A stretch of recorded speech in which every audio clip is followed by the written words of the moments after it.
Hello, welcome. We're here to talk about mods today and what you might be doing wrong with them. There's actually a few things that I've learned that is very important about mods, but first off, let's talk about mod specifics before I go into details on what's important with them and what is not important with them. So you have a few sources for mods. Your first is strikes. And an important thing to keep in mind is that the type of mod you get is locked behind which activity you are playing. So strikes, for example, exotics are exempt from this. As you can see, you can get any type of exotic mod. You can get rapid fire, precision, explosive, impact. All of those don't matter. But if you're looking specifically for a legendary or a mythic of a specific weapon type, you will need to come to the right playlist. So for strikes, that is rapid fire and precision. Strikes will only drop rapid fire and precision, mythic, and legendary mods. So if you're playing Tan 2, strikes are where you're going to want to be at to get your mythic mods for your character. Now, say you want an impact or explosive character, you will end up being over in the Gauntlet Ops. You can come into Gauntlet Blitz, and Gauntlet Blitz will Blitz will drop you your explosive and your impact mods. So these are where you'll be looking for those types of mods.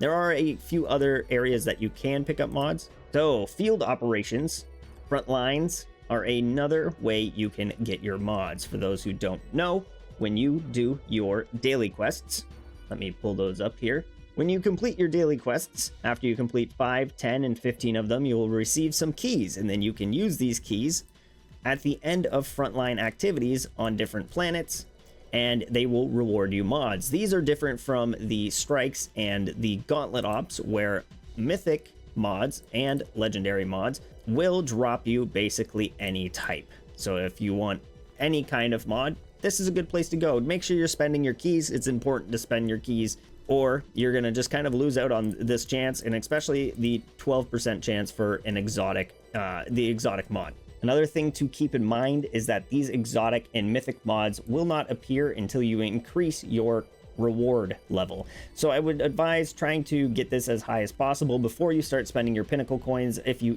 can. If you wait until your reward tier is at 8 out of 8, you'll be getting even more and better rewards in the end.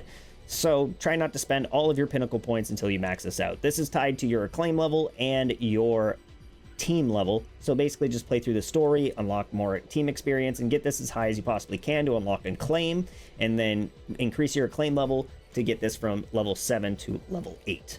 So when you get a mod, it will either come in one of two ways. It'll come in a standard, regular, already rolled mod, or it will come as a choice pack. The choice packs are just like Ingrams. You can select what you want. You can then exchange it. These mods will come with random attributes along with a few other things that I'll mention in a minute. But for the most part, like these legendary ones, they only come with 2 random attributes. So if I exchange this, you'll see I got it comes with body shot damage, that's its default, and then 2 random perks, which is reduced aim down sights time and a recoil +1. They also come with a random bonus to your perks, which I will show you in a minute. The other thing to keep in mind, specifically on exotic weapons. So let me show you here. These are my exotic mods on my mythic weapon. So this exotic mod rolled with 2 perks, long range damage dealt and sight zoom 3.5. It also rolled with a +5 to my origins trait, which means this mod is now at a +5 level, which increases its bonuses for its perk. So at a base level, it would deal final blows reload 20% of the magazine and extra foundry effect damage +2.5. At level 5 though, final blows reload 30% of the magazine. It's not a huge difference, but it is definitely helpful. The other thing to keep in mind for exotic perks is that they have exotic mods, they have a trait upgrade. So this one rolled with paranoia, which I'm not running. The mod here is disturbance, but if this rolled with disturbance, I would unlock a bonus trait for disturbance. You can see it here. So if I rolled disturbance on this exotic mod, this perk upgrade would activate, and it would also add this onto the perk that I have. So switching to this weapon increases its precision damage by 10% for 3 seconds. That's something to keep in mind when you are rolling your exotic mods. You're not only looking for the random buffs that you want, but you also want to look at the trait upgrade.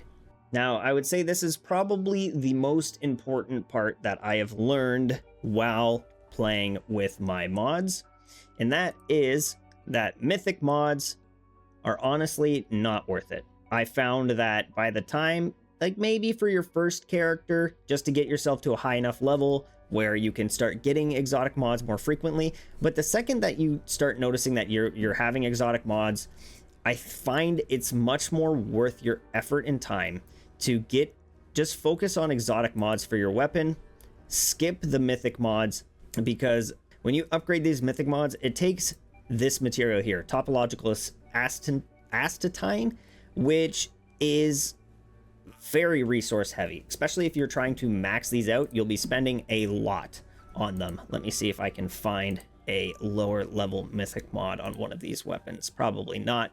Anyways, it takes a lot of the astatine. And the important thing to note is that exotic mods also take the same material to upgrade. So if you would want to upgrade your exotic mods afterwards, you're going to have wasted all of these resources on those mythic mods. Now, what do I advise doing with mythic mods? Well, I advise doing this. While you're grinding for exotic mods, and once you've gotten your exotic mods, you'll have a decent chunk of mythic mods as well. And here's what you can do with them.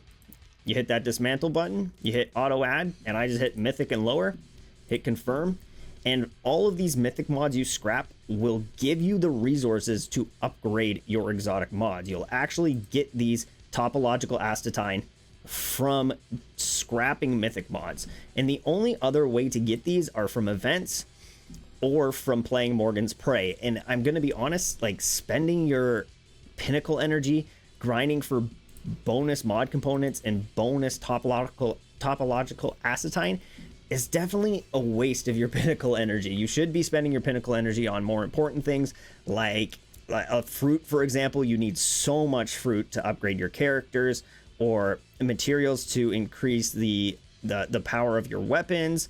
There's plenty of things that you should be spending your pinnacle coins on besides this.